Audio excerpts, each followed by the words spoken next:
반갑습니다. 오늘은 다시 듣는 그 말씀 8번째 룻기 말씀을 함께 나누도록 하겠습니다. 룻기는 4장까지는 짧은 성경인데요. 이 룻기는 사사기와 사무엘 상하를 이어주는 아주 중요한 성경입니다. 먼저 룻기의 이 배경을 살펴보면 룻기의 배경은 사사 시대입니다. 성경의 흐름을 한번 봅시다. 창세기를 보면 하나님께서 아브라함과 그 후손들과 언약을 맺어주시고 큰 민족과 가나안 땅을 주시겠다는 약속을 하셨습니다. 그리고 출애굽기에서 신명기까지 보면 이집트에서 종살이하던 이스라엘이 드디어 애굽에서 탈출했고 40년의 광야 생활 이후에 가나안 땅이 보이는 모압 평지에 도착하게 된 것입니다. 그리고 여호수아의 이야기에서 이 모세의 죽음 이후에 여호수아가 지도자가 되어서 가나안 족속과 전쟁을 치루었고 그 전쟁 이후에 가나안 땅을 차지하고 이스라엘 각 지파는 가나안 땅을 분배받아 살게 된 것입니다. 하지만 사사기 이야기를 보면 여호수아와 함께했던 그 세대의 사람들이 모두 죽은 후 그 이후의 세대들이 이스라엘의 정체성을 상실하고 가나안화 되어버린 겁니다.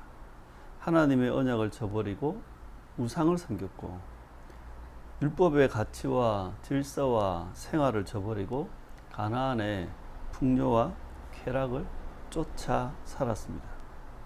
그래서 이들을 하나님을 알지 못하는 다른 세대라고 명명했습니다.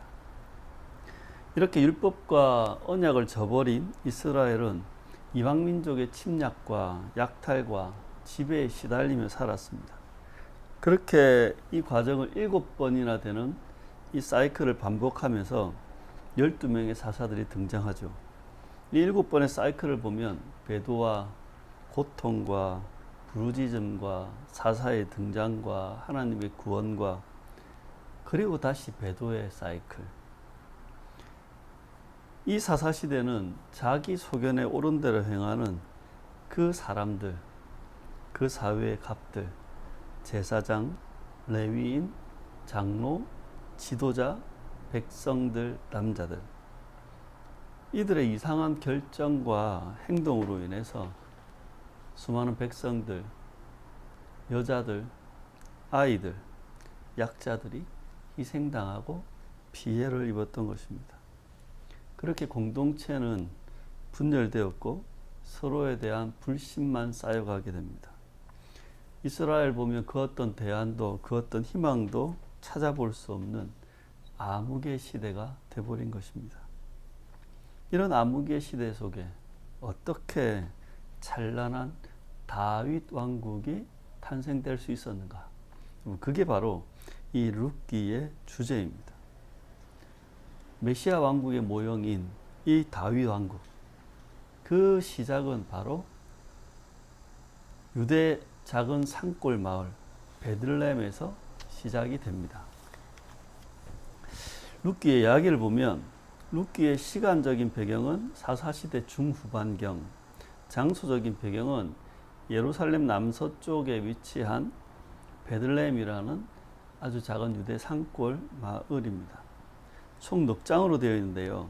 1장은 나오미가 베들레헴으로 돌아오는 이야기입니다. 모압으로 간 나오미가 남편 엘리멜렉과 두 아들을 잃었죠. 그 후에 나오미는 며느리 룻과 함께 고향으로 돌아옵니다. 돌아와서 그가 했던 말을 나를 나오미라고 부르지 말라. 나오미는 희락입니다. 마라라고 부르라. 마라는 괴로움입니다. 그러니까 나는 기쁘지 않고 괴롭다는 거죠. 2장으로 와보면 룻이 이삭을 줍다가 보아스를 알게 된 이야기입니다. 보아스는 나오미의 남편인 엘리멜렉의 친족으로 유력한 자였다. 룻이 우연히 보아스의 밭에서 이삭을 줍게 되었고 보아스가 룻에게 친절과 호의를 베풀었고 룻은 그 호의에 감사합니다. 룻은 보리 추수와 밀 추수를 마칠 때까지 보아스의 밭에서 이삭을 죽게 됩니다. 그리고 3장에 와보면 룻과 보아스가 가까워진 이야기를 합니다. 나오미가 룻에게 어떻게 해야 될지 알려주고 추수를 마친 날 밤 룻이 보아스의 옆에 눕게 됩니다. 보아스가 이 룻을 얻기 위해서, 그러니까 기업 물을 자가 되기 위해서 움직이기 시작하는 이야기. 이 기업 물을 자는 친족에 대한 의무와 권리를 다하는 겁니다. 그리고 마지막 4장의 이야기는 룻이 보아스와 결혼한 이야기입니다. 보아스가 기업 물을 자가 되기 위한 공식적인 절차, 율법적인 절차를 밟는 겁니다. 성문에서 1순위 기업 물을 자인 아무개를 만나가지고 그와 함께 장로들을 불러서 논의합니다. 그리고 결국 보아스가 기업 물을 자가 되어서 룻과 함께 결혼하게 되고 이 룻은 보아스의 아내가 됩니다. 그리고 마지막 이야기는 보아스와 룻이 오벳을 낳았는데 이 오벳은 이새의 아버지이고 다윗의 할아버지입니다. 이 룻기에서 주목해야 될 이야기, 그건 나오미도 중요하고 룻도 중요하고 보아스도 중요한데요. 이 베들레헴과 그 마을 사람들, 그 마을의 이야기를 우리는 주목해야 합니다. 이 베들레헴 공동체, 이 마을 사람들의 이야기를 조금 더 자세히 보면 이렇습니다. 룻이 추수하는 자를 따라갈 때 일꾼들은 너그럽게 용납합니다. 그러니까 이 마을 사람들은 너그럽게 용납하는 사람들이죠. 또한 이 주인과 일꾼들이 서로 축복합니다. 그 2장 4절에 있는데요. 이들은 갑을 관계가 아니라 연합적인 언약 관계이죠. 그러니까 서로를 축복하는 언약적인 관계의 사람들. 그게 바로 이 베들레헴 마을 사람들이었습니다. 또 이 8절에서 9절을 보면 2장에요. 보아스와 일꾼들이 사회적 약자인 룻에게 호의를 베풉니다. 그러니까 사회적 약자에게 호의를 베푸는 사람들, 그들이 바로 이 베들레헴 사람들입니다. 또한 2장 11절에 13절에 보면 서로를 격려하고 위로하고 축복하고, 또 14절에 보면 식사를 함께 초대해서 배불리 먹게 합니다. 누구에게? 룻에게. 그러니까 사회적 약자에게 말입니다. 그리고 2장 15절 16절에 보면 보아스가 소년들에게 명령합니다. 약자를 지키고 보호하고 배려하라고. 그랬더니 그 어린 소년들은 그의 명령을 그대로 따르게 됩니다. 그러니까 약자를 보호하고 배려하고 이 지키는 사람들인 거죠. 네. 3장으로 넘어가 보면 이 보아스의 모습을 보십시오. 욕정대로 하지 않고 율법의 절차를 더 우선시하는 사람입니다. 보아스는 젊은 여자가 자기 품에 안겼다고 들어온다고 욕정대로 일을 저지르지 않았습니다. 정신을 차리고 율법의 절차를 따랐던 것이죠. 또한 이 보아스는 4장 1절에 2절을 한번 보십시오. 자신의 힘으로, 그리고 자신의 지위나 능력이나 재력이나 아니면 자기와 가까운 사람들의 세력으로 이 밀어붙이지 않고 율법의 절차를 밟아갑니다. 그러니까 그 어떤 것보다 이 율법을 철저하게 지켰던 사람들이 바로 이들인 거죠. 4장 4절에 보면 기업 물을 자의 최우선순위였던 아무개 씨, 이 아무개는 자신의 책임을 다하려고 합니다.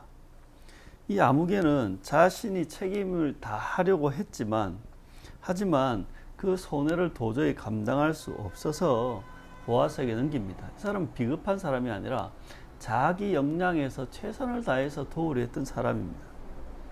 그리고 4장 11절에 12절에 보면 이 마을의 장로들을 보면 보아스를 진심으로 축복합니다.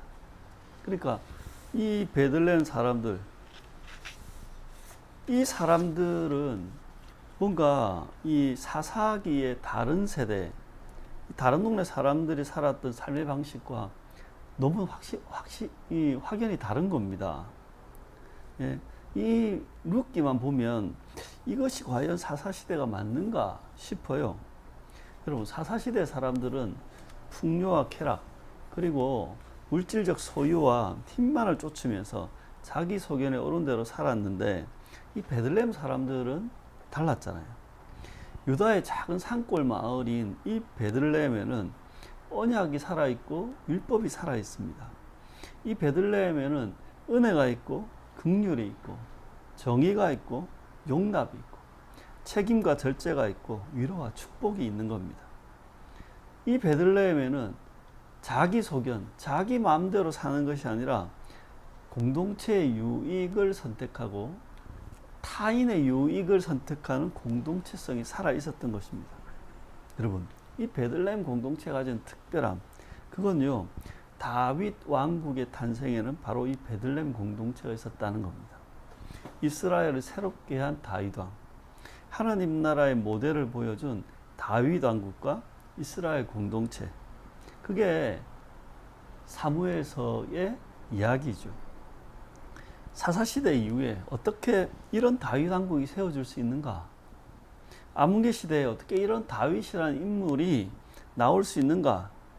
여러분, 이런 다윗 왕국은 느닷없이 나온 게 아니라 하늘에서 떨어진 게 아닙니다.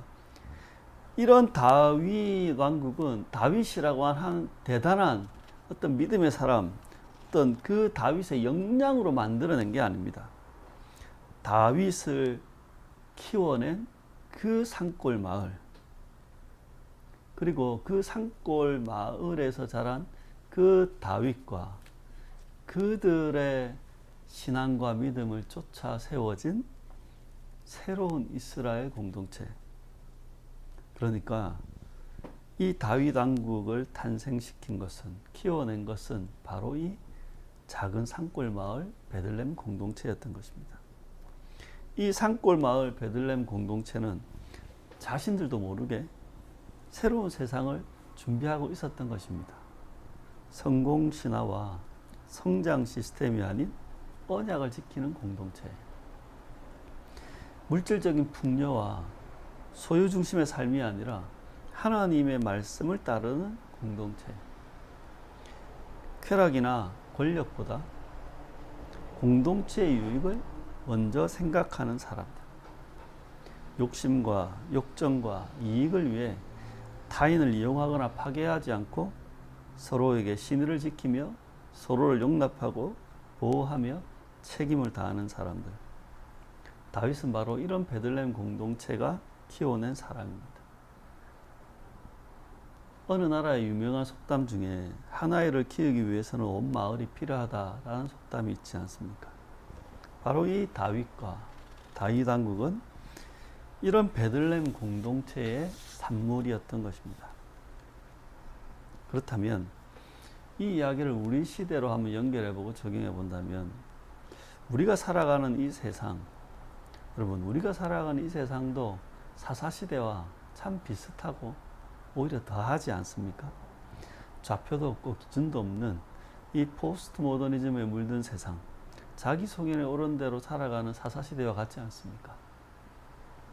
자본주의 정신과 경제 논리로 돈과 물질을 최고의 가치로 여기고 살아가는 사람들, 풍요와 쾌락에 바알과 아세라를 섬기던 사사시대와 같지 않습니까? 인간의 존엄과 가치보다 진영 논리에 대립하는 사람들, 이 분열되어 서로 파괴하고 그렇게 서로를 죽였던 이 사사시대와 같지 않습니까? 강자들의 이상한 결정과 행동으로 인해 희생당하는 수많은 사람들, 한때 안전관리의 소홀로 기계에 몸이 빨려 들어가서 죽은 20대 여자 청년의 이야기가 있었습니다. 한때 잠수도 못하는 알을 따개비를 제거하라고 보냈다가 익사한 고3 실습생 이야기도 있었습니다. 그리고 얼마 전 도시 한복판에 축제에 왔다가 좁은 길에서 압사당한 158명의 젊은이들의 이야기도 우리 사회의 이야기입니다. 이 모든 것이 자기 소견에 옳은 대로 행하다가 그렇게 사회적 약자들이 희생당하는 사사시대와 같지 않습니까? 기업화되고 세력화되고 권력화된 종교. 힘과 재력 앞에 거룩도, 경건도, 정의도 잃어버린 교회. 성장과 성공과 명성에 사로잡힌 목사들. 이 모습이 부와 명성과 권력을 쫓았던 그런 종교인들이 창궐했던 사사시대와 같지 않습니까?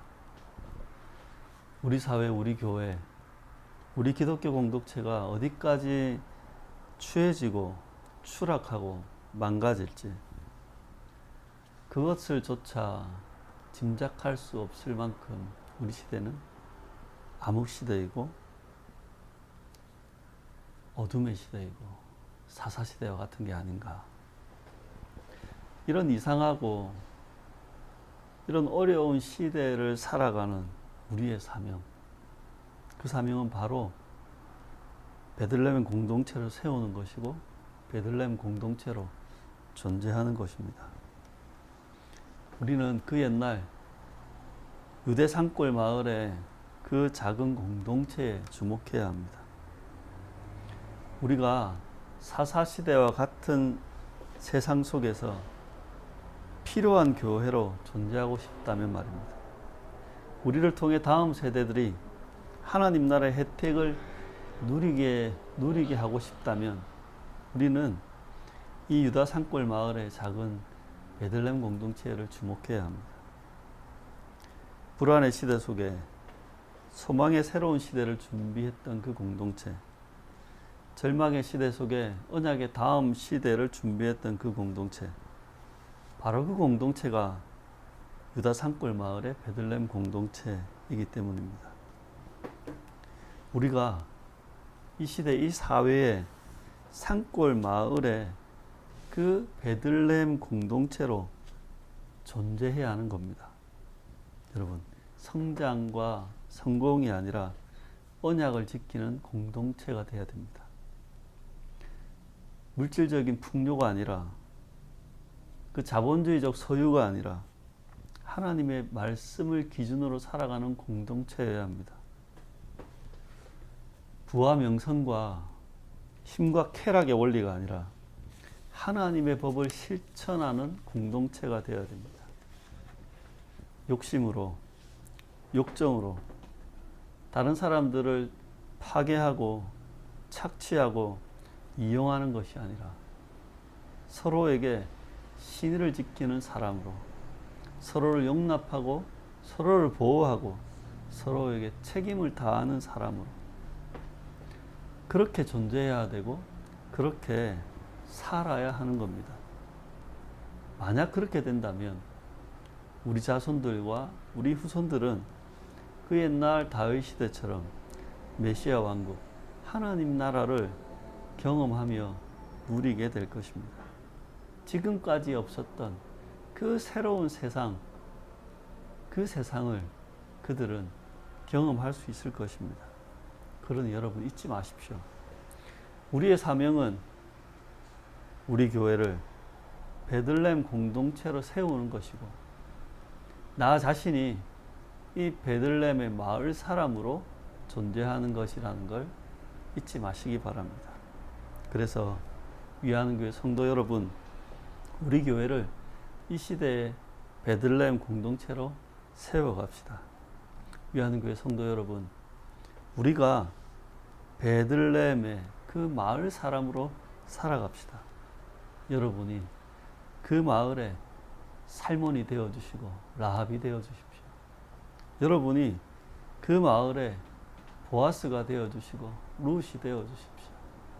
여러분이 그 마을에 소년이 되어주시고 청년이 되어주시고 장로가 되어주시고 아무개가 되어주십시오. 그래서 이 힘들고 어려운 시대에